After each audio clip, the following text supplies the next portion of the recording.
Hello दोस्तों, आप सभी के कैसे हैं। मैं उम्मीद करता हूं कि आप सभी कई बहुत ही बढ़िया होंगे। दोस्तों, आज हम लोग सॉल्व करने वाले हैं झारखंड जेएसएससी सीजीएल के लिए सामान्य विज्ञान। दोस्तों, आपको पता होगा कि झारखंड जेएसएससी सीजीएल में टोटल विज्ञान से 20 प्रश्न पूछा जाता है। ठीक है, चलिए हम लोग जल्दी से इस सेशन को शुरुआत करते हैं। ये प्रैक्टिस है दोस्तों, आप लोग के लिए बहुत ही इंपॉर्टेंट है। इसमें टोटल 20 प्रश्न होगा और 20 प्रश्न को हम मात्र 10 मिनट के अंदर कवर करेंगे। ठीक है, चलिए सीधे आते हैं हम लोग क्वेश्चंस पे। पहला प्रश्न है, निम्न में किस जंतु में सर्वाधिक पसलियाँ होती है। सर्वाधिक पसलियाँ कौन से जंतु में होती है दोस्तों? तो याद रखना है, सांप में होता है। ऑप्शन नंबर सी वाला इस क्वेश्चन का राइट आंसर हो जाएगा। नेक्स्ट आते हैं अगला नंबर प्रश्न। अगला प्रश्न है, कशेरुक रज्जु में से कितनी जोड़ियाँ तंत्रिका निकलती है। क्या करना है, 31 जोड़ियाँ तंत्रिका निकलती है। ऑप्शन नंबर सी वाला इस क्वेश्चन का राइट आंसर हो जाएगा। अगला है, प्रतिवर्ती क्रियाओं का नियंत्रण केंद्र कहाँ पर होता है। कहाँ पर होता है को बताना है।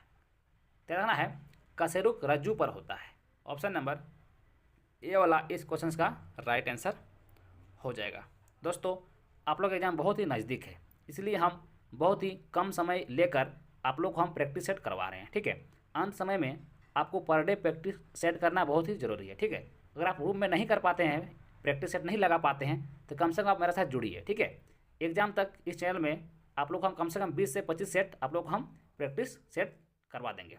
इससे आपका काफ़ी बेनिफिट होगा एग्जाम में। अगला प्रश्न है, देखिए, मानव शरीर के ताप कर्म के संबंध में सही कथन को चुनिए। आपको सही कथन को चुनना है। तो इस जो यहाँ पर कथन दिया हुआ है 4, उसमें से इसका राइट आंसर होगा दोस्तों, किसी भी मौसम में शरीर के तापमान में कोई परिवर्तन नहीं होता है। कोई भी मौसम रहे, शरीर के तापमान में कोई परिवर्तन नहीं होता है। ठीक है, नेक्स्ट है अगला नंबर प्रश्न। प्रश्न है दोस्तों, रक्त में ऑक्सीजन की सांद्रता में कमी आने पर श्वास की गति क्या होती है। यहाँ पर 4 ऑप्शन दिया हुआ है दोस्तों, तो देखना है सामान्य से बढ़ जाती है। क्या होती है, सामान्य से बढ़ जाती है, यानी ऑप्शन नंबर ए वाला इस क्वेश्चन का राइट आंसर हो जाएगा। नेक्स्ट है, लंबाई की न्यूनतम इकाई निम्न में से कौन है। न्यूनतम इकाई यानी सबसे छोटा इकाई कौन है। ठीक है, तो यहाँ पर 4 ऑप्शन दिया हुआ है, इसमें से सबसे छोटा हो जाएगा ऑप्शन नंबर बी वाला। ठीक है, थर्मीमीटर। इसका कितना होता है, इसका होता है दोस्तों, थर्मीमीटर का 10 के पावर -15 मीटर होता है। ठीक है, इसलिए सबसे छोटा हो गया। बाकी जो एंगस्ट्रॉम दिया हुआ है, इसका होता है 10 का पावर -10 होता है। देखिए यहाँ नैनोमीटर दिया हुआ है, इसका होता है 10 का पावर -9 होता है। ठीक है, -9। देखिए माइक्रोन दिया हुआ है, इसका होता है 10 का पावर -6 मीटर। ठीक है, तो यहाँ पर देख रहे हैं सबसे छोटा कौन हो रहा है, ऑप्शन नंबर बी वाला, क्योंकि दोस्तों ज़्यादा माइनस में है। देख रहे हैं 10 पावर -15 ज़्यादा है, जो ज़्यादा रहेगा, ठीक है, माइनस में, वो सबसे न्यूनतम होगा। ठीक है, चलिए हम लोग आते हैं अगला प्रश्न। अगला है अगला प्रश्न, शरीर का ऐसा कौन सा अंग है जो हर समय काम करता है। दोस्तों, कौन सा अंग है जो हर समय काम करता है, तो आपको पता होगा, वो है दोस्तों आप लोग का हृदय।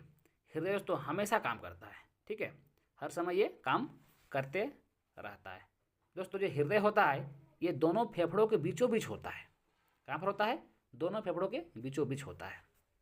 अगला है, श्वसन के दौरान वायु के गमन का सही क्रम क्या है। श्वसन के दौरान वायु के गमन का सही क्रम क्या है, तो इसका राइट आंसर होगा दोस्तों ऑप्शन नंबर बी वाला। ठीक है, नासा मार्ग, ट्रेकिया, ब्रोकाई, ब्रेकियोलस। इसका right answer option number B वाला होगा। दोस्तों, श्वसन तंत्र के अंतर्गत ये सभी अंग आते हैं, जो हमें दिया हुआ ना, सभी अंग आते हैं, जिससे होकर वायु का आदान प्रदान होता है।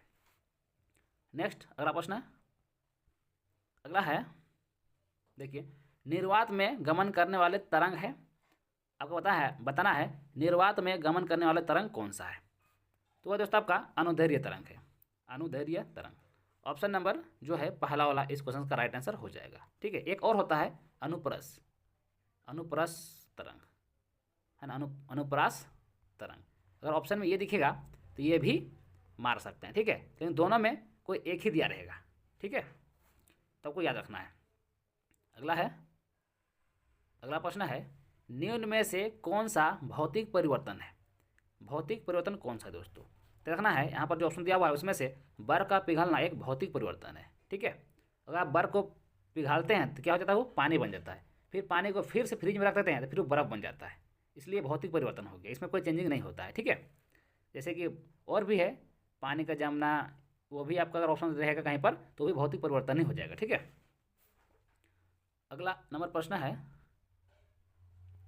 निम्नलिखित में से किस एक के लिए किसी तत्व एकमात्र कारण नहीं होता है, यानी किसी तत्व कारण नहीं होता है वो चीज़। तो यहाँ पर इसका राइट आंसर होगा दोस्तों पौधे। देखिए, पौधे की जड़ों में जल का इसके पर्ण समूह की ओर बढ़ना, ये किसी तत्व कारण नहीं होता है। बाकी सियाही का सूखना हो गया, भूमिगत जल का ऊपर चढ़ना हो गया, सूती कपड़े पर जल की बूंद का फैलना, ये सब किसी तत्व कारण होता है, लेकिन नहीं पूछा रहा है, तो ये नहीं पूछ रहा है। ठीक है, तो ऑप्शन नंबर डी वाला इस क्वेश्चन का राइट आंसर हो जाएगा।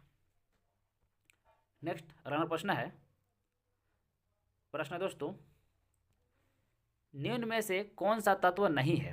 बताएं, निम्न में से कौन सा एक तत्व नहीं है दोस्तों? तो देखना है आपका सी जो है गैस, ऑप्शन नंबर सी दिया वो तत्व नहीं है। ठीक है, अगला है प्रश्न, अगला है, ठोस कार्बन डाइऑक्साइड को किस दाब पर संग्रहित किया जाता है? आपको बताना है ठोस कार्बन डाइऑक्साइड को किस दाब पर संग्रहित किया जाता है। तो इस क्वेश्चन का राइट आंसर दोस्तों उच्च दाब पर, उच्च दाब पर, ऑप्शन नंबर ए वाला इस क्वेश्चन का राइट आंसर हो जाएगा। नेक्स्ट आते हैं अगला प्रश्न, अगला है, कृषि में प्रयुक्त यूरिया में नाइट्रोजन की मात्रा निम्नलिखित में से कितनी होती है?